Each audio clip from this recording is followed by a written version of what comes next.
মাত্র 20 মিনিটের একটি প্রোগ্রাম, যার জন্য পারিশ্রমিক নিয়েছেন সোলজার সিনেমার আপকামিং নায়ক শাকিব খান 20 লক্ষ টাকা।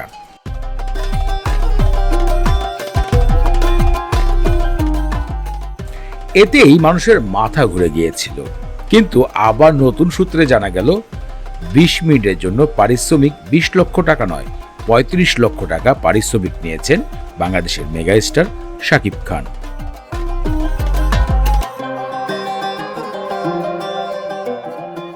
ঢাকার মিনিসোপের উদ্বোধনের অনুষ্ঠানে হাজির হয়েছিলেন তিনি।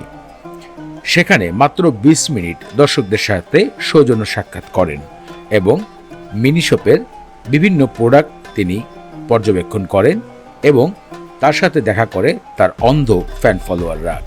সাকিবিয়ানদের মাত্র 20 মিনিট সময় দেওয়ার জন্য এবং সেই মিনিশপের নতুন শোরুম উদ্বোধন করার জন্য সোলজারের নায়ক নিয়েছেন 35 লক্ষ টাকা। বিষয়টি ফ্রেন্ডস আপনাদের কাছে কেমন লেগেছে ভিডিওতে কমেন্ট করে জানাবেন।